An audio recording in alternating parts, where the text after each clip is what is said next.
साल की बच्ची को नशीला पदार्थ पिलाकर उसको लेकर जाया जाता है झाड़ियों में और उसकी वीडियो फोटो बनाई जाती। फिर कहा जाता है कि तू अगर घर में बताएगी तो सोशल मीडिया पर डाल देंगे। फिर उसके बाद उसको पीड़ित किया जाता है 1 साल लगातार रेप करने के बाद कि तू अपनी बहन से बड़ी से और 11 साल की छोटी बहन से हमारी बात करवा। अगर नहीं करवाएगी तो फिर वो बच्ची के मन में ये चीज आती है कि भाई मैं तो मरी, मैं तो बर्बाद हुई, कम से कम मैं अपने घर वालों को बर्बाद ना करूं। तो वो बच्ची आज सुसाइड के लिए निकल। 11 रात को 1 बजने वाले हैं और इस समय आस्था माँ यहाँ मधु विहार थाने में खड़ी हैं। इन्होंने अब तक हजारों बहन बेटियों की लाज बचाई है, रक्षा की है। आइए जानते हैं कि माँ किस लिए आप यहाँ पे आई हैं। देखिए, सभी को मेरा हर हर महादेव। मैं इसलिए आई हूँ भैया, एक छोटी सी बच्ची 14 साल की जिसका लगातार 3 लोग जो कि विशेष समुदाय से, जो कहते हैं शांति दूत, जो कहते हैं हम डरे हुए हैं, लगातार बच्चियों का दिल्ली में लगातार धर्मांतरण हो रहा है। आपने सुना होगा झिंगुर बाबा, उसके चलते हुए बहुत कुछ ऐसा हो रहा है कि भाई मैं हाथ जोड़कर इनकी माँओं से कहना चाहती हूँ, अपनी बेटियों को संस्कार दो और ये मदरसा छाप से दूर रखो। ये सिर्फ मदरसों में पढ़ाया जाता है कि काफिर की बेटी को फंसाना, उसके साथ धर्म परिवर्तन करवाना और गलत काम करना और उसके बाद उसका पैसा मिलता है।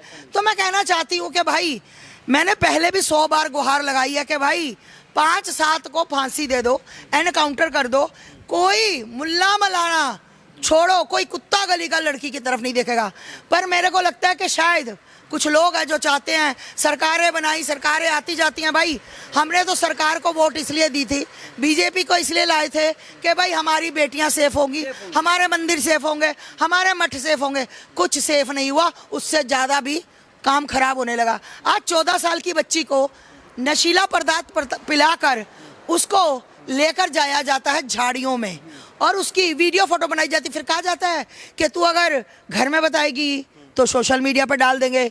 फिर उसके बाद उसको पीड़ित किया जाता है 1 साल लगातार रेप करने के बाद कि तू अपनी बहन से बड़ी से और 11 साल की छोटी बहन से हमारी बात करवा। अगर नहीं करवाएगी तो फिर वो बच्ची के मन में ये चीज आती है कि भाई मैं तो मरी, मैं तो बर्बाद हुई, कम से कम मैं अपने घर वालों को बर्बाद ना करूं। तो वो बच्ची आज सुसाइड के लिए निकल गई थी। निकम्मो, निठल्ले हिंदुओं, तुम्हारी बेटियां इसी तरह से बर्बाद होंगी क्योंकि तुम सिर्फ और सिर्फ जय श्री राम, हर हर महादेव करके दुनिया को जगाना चाहते हो। नहीं जोगा जब तक तुम धरातल पर उतर के अपनी बहन बेटियों के लिए नहीं लड़ोगे ना, तो इसी तरह से धर्मांतर भी होंगे, लव जिहाद भी होगा और तुम सिर्फ बैठ के अफसोस करना। अपनी बेटियों को संस्कार मत देना। ये लव जिहाद वाले, ये मदरसा छाप मुल्ले तुम्हारी बेटियों का शोषण इसी तरह से करेंगे। जागो, आवाज दो हिंदुओं, अपनी बेटियों को बचाओ। आप समझ सकते हैं कि माँ की तबीयत खराब है। सुबह से ये 2-3 केस निपटा के आई हैं, ये ऐसे यहाँ नहीं खड़ी हैं। 2-3 केस सुबह से ये निपटा के यहाँ आई हैं और ये दर्द है इनका हिंदू बहन बेटियों के साथ। साध्वी हैं, चाहे एक आश्रम रख के अपना 5 स्टार का जीवन जी सकती हैं, एकदम कोई टेंशन नहीं। लेकिन एक साध्वी जो लगातार आपकी लड़ाई लड़ रही है, आपके संघर्ष की साथी है, अब भी सुधर जाओ। डॉक्टर साहब के पास चलते हैं। डॉक्टर प्रकाश जी, लगातार इनका वीडियो आप लोग सोशल मीडिया पे देखते होंगे, कहीं किसी बच्ची को बचाते हुए, कहीं गौ रक्षा करते हुए, कहीं रोहिंग्याओं को भगाते हुए। इसके कारण इनके ऊपर तमाम थ्रेट है, तमाम दुनिया भर की इनके ऊपर जो है गतिविधियां चल रही हैं जिहादियों की। लेकिन डरने वालों में से डॉक्टर साहब नहीं है और आज यहाँ पे एक बच्ची की असमत बताने के लिए, उसकी इज्जत बचाने के लिए यहाँ पे खड़े हैं। क्या कहना चाहेंगे डॉक्टर साहब? मैं बस यही बोलना चाहूँगा कि हम जैसे लोग जितने भी हैं ना इस धरती पे, भगवान ने किसी न किसी मकसद से हमें पैदा किया है। अगर ये जिहादी नाम बदल के हमारी बहन बेटियों के साथ दुर्गति करने का कोशिश करेंगे तो हम उनको आंखों में आंख डाल के उनकी दुर्गति करने का ताकत और सामर्थ्य रखते हैं। इस केस में क्या हुआ मामला समझिए। जो लोग बोलते हैं केरला स्टोरी फेक है, प्रोपोगेंडा है, वो उन लोगों के लिए बहुत बड़ी ये सीख है।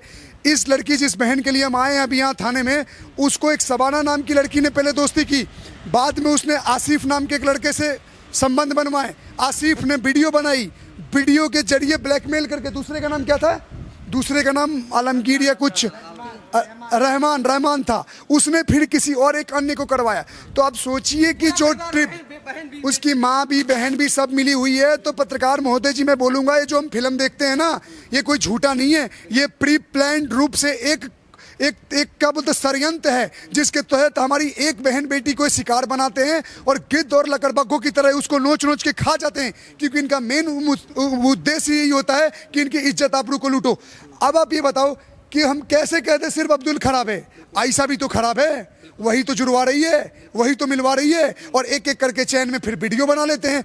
जितनी भी बहन बेटियां हमारी देख रही हैं, इस चैनल को आप देख रही हैं, इस आईडी को देख रही हैं, कभी भी आपको कोई दुख हो, तकलीफ हो, परेशानी हो, आप चैनल में कमेंट करो, आप हमारे बारे में पता लगाओ, पत्रकार महोदय के बारे में पता लगाओ। हम आपको हर जगह हर तरीके से मदद करेंगे, चाहे वो कितना भी बड़ा सूरबीर होगा, क्योंकि हम लड़ना जानते हैं, हम मारना जानते हैं, हम जिहादियों का इलाज करना चाहते हैं और प्रशासन के साथ मिलकर इनको जेल में भिजवाने का काम करेंगे। डॉक्टर साहब, ये किसका सहयोग है कि इतना बड़ा कांड करने के बाद में उनको डर नहीं लगता है? डर नहीं उनके अंदर? वकील महाराज जी, मैं बता रहा हूं आपको पत्रकार महोदय, इसमें डर की बात एक ही है कि इन लोगों को बैकअप सपोर्ट है इनके संगठनों की तरफ से। आज आप भारत में उदयपुर फाइल्स रिलीज नहीं करवा पा रहे हैं हिंदू मेजोरिटी देश होने पे, क्यों? क्योंकि जमीयत उलमाए हिंद जैसा एक संगठन चल रहा है। इस देश में ऐसी ऐसी जिहादी संगठनें चलती हैं जो इनको फंडिंग देती है। राजस्थान के एक बेवार की कौन सी जगह से, वहां से न्यूज आई थी कि लड़कियों का रेट तय किया जाते हैं कि ब्राह्मण की लड़की 15 लाख, राजपूत की लड़की 10 लाख, ऊपर से झिंगुर बाबा, ये झिंगुर बाबा भी फंसा था जो 60 करोड़ की 100 करोड़ के स्कीम में फंसा है। ये लोग प्री प्लान्ड रूप में पैसे देते हैं हिंदू लड़कियों को, सोशल मीडिया साइट से बहलाओ फुसलाओ, महंगी महंगी गिफ्ट दो और उनको अट्रैक्ट करके उनके साथ संबंध बना के वीडियो बना के ब्लैकमेल करते रहो और पूरे परिवार को उनके जिस्मों को बेच देते हैं। इस तरह से बाद में लड़कियां क्या करती हैं, जो लड़कियां सहेली बर्दाश्त कर ली वो तो इनके साथ रह लेती है, धर्मांतरण करके गाय मांस खाती हैं और इनके निकाह कर लेती हैं और बाद में वो भी बैग में मिलती है। बच्ची को भी धर्मांतरण करने का प्रेशर बनाया। बिल्कुल। और अगर ये तो महाराज समझो कि ये मिल गई, ना मिलती भाग जाती तो या तो सुसाइड कर लेती है तो बैग में भरी रहती। ये तो भला हो उन बहनों का जिन्होंने यहाँ पे लक्ष्मी नगर, दुर्गा वाहिनी सेना की वो बहनें थी जिन्होंने यहाँ पे मदर डेयरी जो लक्ष्मी नगर में, वहां पे इसको देख के बात विचार की, उसके बारे में पता चला तो लेकर आए और थाने में लाए यहाँ पे मंडोली वाले में। अब इसके बाद शास्त्री नगर, शास्त्री पार्क जाएंगे। मैं बता रहा हूँ पूरा नॉर्थ ईस्ट दिल्ली खा रहे हैं और यहाँ से दीमक वायरस निकल के पूरे देश को खा रहे हैं। तो कहीं ना कहीं सरकार को, प्रशासन को ऐसी स्ट्रिक्ट पॉलिसी, ऐसी स्ट्रिक्ट एक्शन लेना चाहिए कि इनको करने से पहले कुछ 10 बार सोचे। आप समझ सकते हैं कि इस बच्ची ने अगर आज सुसाइड कर लिया होता तो शायद किसी को नहीं पता चलता और वो जिहादी आसिफ किसी दूसरी लड़की के चक्कर में लग जाता। तो आप समझ सकते हैं कि ये कितना भयानक षड्यंत्र चल रहा है जो बलरामपुर के। जी जी, कहते हैं पत्थर के संग रहना है फिर पत्थर बनना होगा, धर्म बचाना चाहते हो तो कट्टर बनना होगा, वरना कुछ सालों में घर घर चिट्ठी बांटी जाएगी, करो इस्लाम कबूल नहीं तो गर्दन काटी जाएगी। गर्दन समझ जाओ, अभी भी वक्त है, अभी भी समय है, अभी भी मेजॉरिटी है, नहीं तो कल आने वाला समय तुम्हारे माँ बाप के सामने तुम्हारी बच्चियों का घर में घुसकर बलात्कार होगा और तुम देखकर रोगे पर कुछ कर नहीं पाओगे। सुधर जाओ हिंदुओं, तुम्हारा सबसे ज्यादा बेड़ा गर्क हो रहा है। सर क्या कहना चाहेंगे? जिस तरह माताजी ने बताया कि अभी जो हिंदू सोया है उसे जगना बहुत ज़रूरी है।